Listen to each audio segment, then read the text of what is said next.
Hello everyone, welcome to our channel education hotspot. इस video में हम लोग कंटिन्यू कर रहे हैं अपने इग्नू एमए सोशियोलॉजी के रेगुलर कंप्लीट लेक्चर की सीरीज को, जिसमें हम बात करने वाले हैं आपके subject MSOE for urban sociology.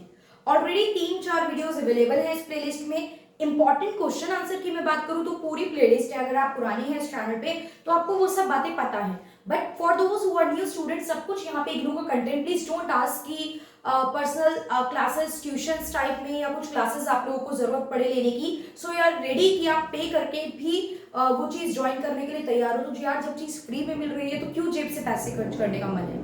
उस पैसे को बचाइए, कहीं और खर्च कीजिए जिस चीज के लिए मुझे पैसे लेने होंगे। आई विल टेल यू, कभी कोई कोर्स होगा, कुछ पेड होगा, नोट्स होंगे, तो I will tell you guys about that, क्योंकि I don't want to take a lot of money from your pocket because you guys are already engage somewhere. कोई exam के लिए तैयारी कर रहे हो, वहां आप पैसे दे रहे हो, ऑलरेडी सेटल्ड हो तो अपनी फैमिली का आप लोगों को मैनेज करनी है, या फिर वर्किंग हो तो भी किसी रीजन से आपने वर्क काम करना स्टार्ट करके आपने इग्नू में एनरोल कराया अपने आप को। So whatever be the reason, if I मतलब ऐसा लगेगा मुझे कि मुझे कोई कोर्स है या फॉर एग्जाम्पल कोई नोट्स है जो मुझे सेल करने हैं, आई इन्फॉर्म यू। अभी के लिए जब कंटेंट फ्री मिल रहा है तो ऐसा नहीं है कि मैं बिल्कुल अगर आप मुझे पे करोगे और क्लासेस लोगे तो मैं टोटली डिफरेंट ही कुछ पढ़ा दूंगी आपको। बेसिक यही रहने वाला है। ट्राई कि मैं कंप्लीटली सब कुछ फ्री में कवर करा पाऊं यहाँ पे, लेकिन क्योंकि I am the single person, I have to make the note, I have to write the thing, I have to make the video, I have to upload it and all these thing जो भी है सब मुझे ही करनी है यहाँ पे। तो इसलिए थोड़ा टाइम लगता है। मैं एक दिन में 10 वीडियो नहीं बना सकती हूँ। फर्स्ट सेकंड ईयर के सब्जेक्ट की बात कीजिए तो देखिए कितने सारे सब्जेक्ट हैं, तो थोड़ा धीरे धीरे पेस पे ये काम चलेगा।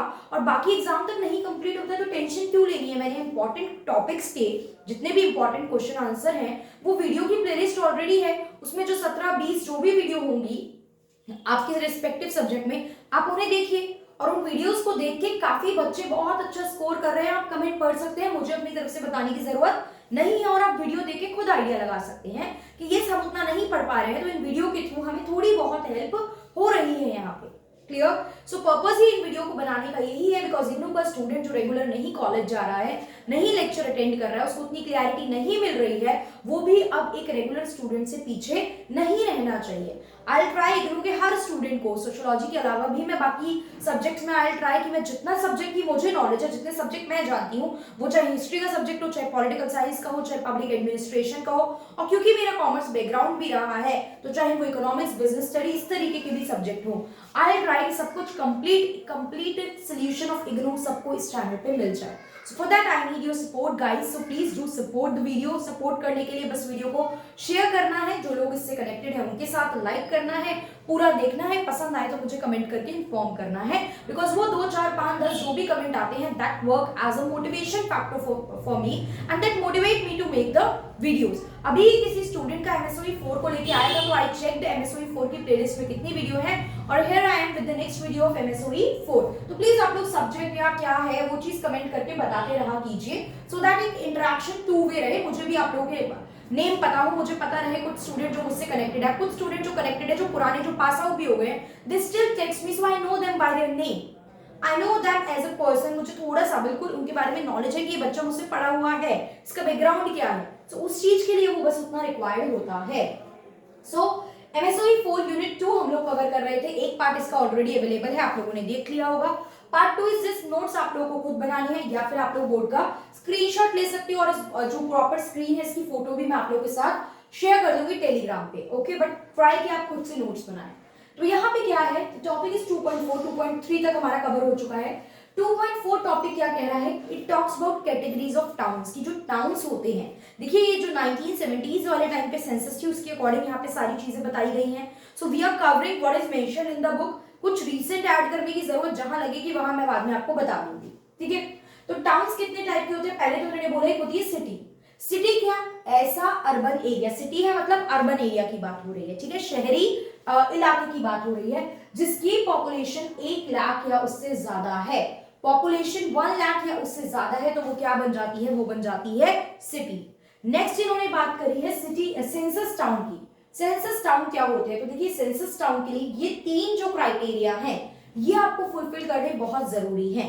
अगर आप ये 3 क्राइटेरिया फुलफिल कर लेते हैं तो वो कहलाएगा सेंसस टाउन। क्या, आपकी पॉपुलेशन पहले तो 5000 से ज्यादा होनी चाहिए, 5000 या उससे ज्यादा।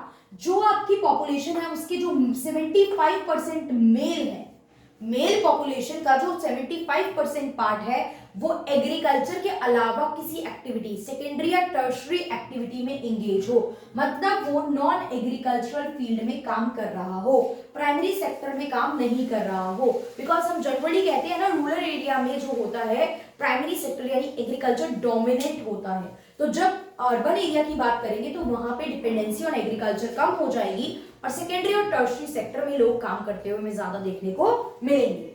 थर्ड होता है डेंसिटी इतनी होनी चाहिए, के लिए आपको पता होना चाहिए डेंसिटी क्या होती है।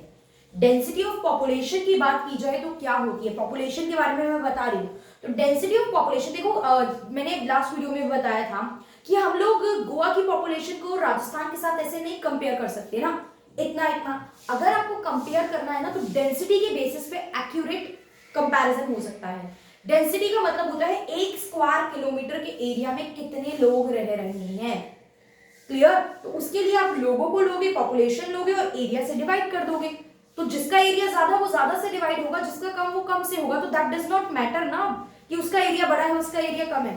तो कंपैरिजन तो डेंसिटी के बेसिस पे ही ज्यादा बेटर हो सकता है। तो डेंसिटी ऑफ पॉपुलेशन का मतलब होता है कि 1 स्क्वायर किलोमीटर में आपके यहाँ पे ऑन एन एवरेज कितने लोग रहते हैं। डेंसिटी कितनी होनी चाहिए? तो सेंसस टाउन के लिए 400 पर्सन पर स्क्वायर किलोमीटर, मतलब 1 स्क्वायर किलोमीटर में कितने लोग रहने चाहिए? 400। सो देन अगर ये क्राइटेरिया फुलफिल हो रहा है then it is categorized as census town. फिर एक वर्ड हमारे पास और आता है अर्बन एग्लोमरेशन एंड आउटग्रोथ। थोड़ा साधारण सी भाषा में समझने की कोशिश करो, फिर इसके मीनिंग पे आते हैं। देखिए समटाइम क्या होता है, आप किसी एरिया में रह रहे, for example Delhi, I am living in Delhi, मैं दिल्ली में हूँ। तो आप हम एक वर्ड बहुत कॉमन सुनते हैं दिल्ली एनसीआर, जिसमें गुड़गांव, नोएडा का रीजन, ऑल दीज जो है ये सब इंक्लूड हो गए हैं किसमें? दिल्ली एनसीआर में। बट क्या शुरू से ऐसा था? नोएडा यूपी का पार्ट है, गुड़गांव आपका हरियाणा का पार्ट है, तो ये तो उसी में इंक्लूडेड थे। खेत खलियान थे, इंडस्ट्रियलाइजेशन नहीं था, सेटअप नहीं था, कंपनीज नहीं थी, अलग अलग सेक्टर नहीं थे ना, आईटी सेक्टर और ये सब जो भी है।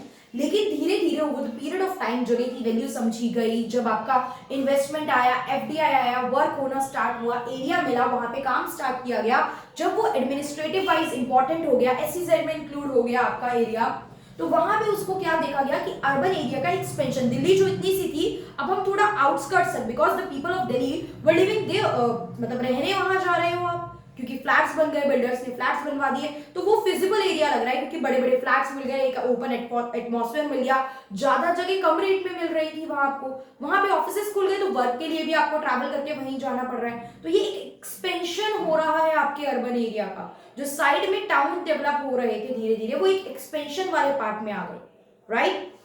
तो अब देखेंगे अर्बन एग्लोमरेशन का क्या मतलब है। 1971 के सेंसस के अकॉर्डिंग अगर हम देखें, पहली बार देखो 1971 सेंसस में ही यूज किया गया था ये वर्ड अर्बन एग्लोमरेशन। उससे पहले तो आप टाउन्स यूज कर रहे थे, 1971 के बाद फिर कॉन्टिन्यूसली इसको 1981, 1991 आगे आपने यूज करा। ये वर्ड क्या कहता है? मैंने अभी बोला एक्सटेंशन हो जाता है, तो it is an extended city और town area.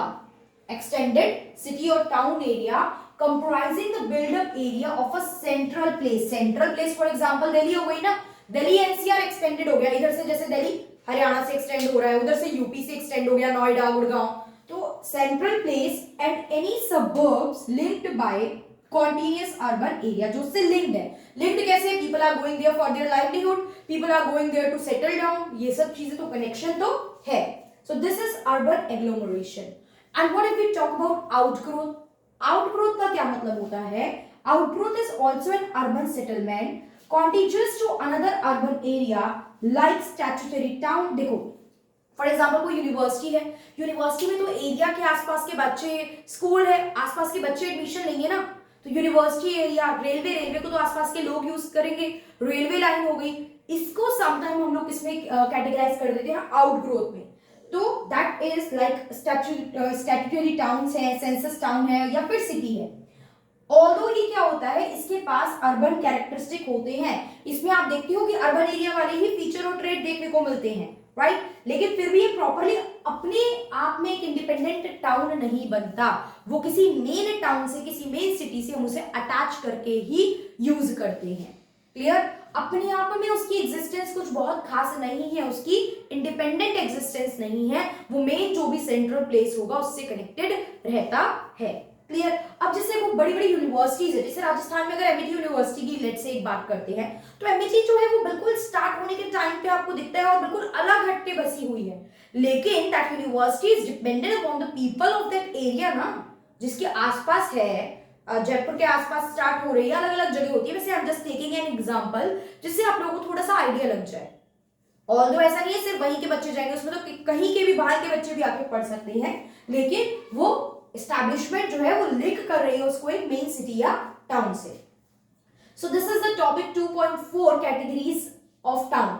As per the Indian census category of town में ये दो चीजें सिटी एंड सेंसस टाउन का कंसेप्ट था, बाकी अर्बन एग्लोमरेशन एंड आउटग्रोथ का कंसेप्ट था। आई होप ये कंसेप्ट आपको समझ में आया होगा। इस वीडियो को थोड़ा सा शॉर्ट ही रखेंगे, अगली क्लास में हम लोग 2.5 में अर्बनाइजेशन अर्बन ग्रोथ की बात करेंगे और उसके बाद ये आपका जो यूनिट 2 है वो MSOE 4 का कंप्लीट हो जाएगा।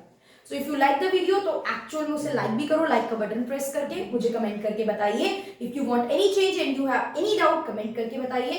बाकी आप लोग मुझे इंस्टाग्राम पे भी मैसेज कर सकते हैं if you have any kind of doubt, तो मैं वहां पे भी आपके डाउट रिजॉल्व करने की कोशिश करूंगी। So that's all for this video. Thank you everyone for watching.